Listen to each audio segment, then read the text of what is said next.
dhaggeeffattoota keenya oduu gaddaa isiniif qabannee dhufneeti jira jechuudha. Oduun gaddaa kunis egaa qondaalli adda bilisummaa Oromoo Jaalbattee Urgeessaa qaama mootummaatiin ajjeefamee reeffisaa gatameeti jira jechuudha.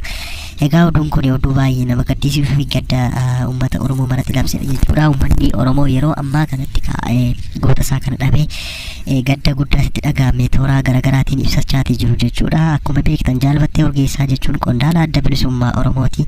Nama naa'umsa qabeessa, amala qabeessa fi nama qabsoo keessatti wareegama qabsoo irraa barbaachisu kan saba isaaf jecha kan falaa ture jechuudha.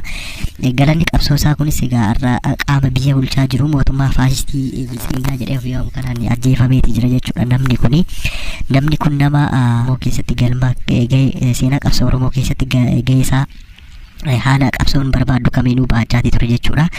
Nama kana ajjeesuun maaliif akka barbaachise hunda keenya fugaaffiidha. Garuu har'a guyyaan akka qaroo keenyatti dhabne guyyaan kun akkuma guyyaa artistii keenya qaaliitti dhabne artistii Haacaaluu Hundeessaatiin guyyaa adda bahee ilaalamu miti. Guyyaa qaroo keenya nama siyaasaa gameessa keenya itti dhabnedha jechuudha. Uummanni Oromoo yeroo ammaa kanatti egaa callisuun irra jiraata jedhee yaadu akka nama tokkotti ba'ee mirga isaa falmate gumaa goota isaa kana baafachuun dirqamati jedheen yaada jechuudha. Qabsoon gama hundaanuu finiinuun dirqama jechuudha. Uummanni Oromoo taa'ee ammas goota isaa kan dhabee akka waan omtuun taanetti itti fuun irra jiraata jedhee hin amanu. Hangama kootini waan danda'u maraan qabsoo isaa finfachuu qaba jedheen yaada uummanni Oromoo.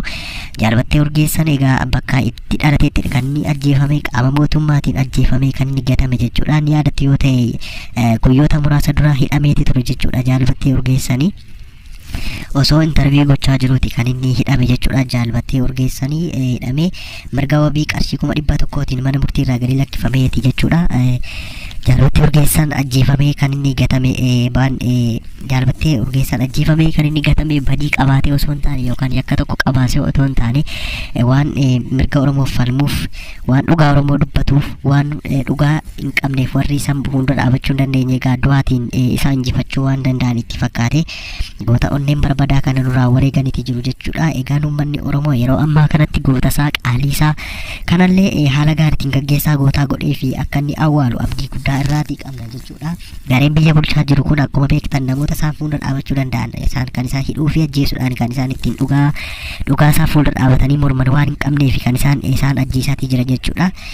Egaa gaddi kun gadda onnee nu cabse akka sabaattis ta'ee akka nama dhuunfaatti gadda onnee uummata Oromoo cabsedha jechuudha. Gadda onnee uummata Oromoo cabse kana hundi keenyayyuu walumaan dhandhamaatii jirra jechuudha. Ammaaf odeeffannoowwan jiran kana jechuudha. Jaalbattee Urgeessaatiin wal qabate goota onneen barbaadaa keenya gaggeessa isaa yaa bareessinu uummanni Oromoo marti gumaa isaa baasuuti qaba jechuudha. Wanni haaraan yoo jiraate isin biraan keenya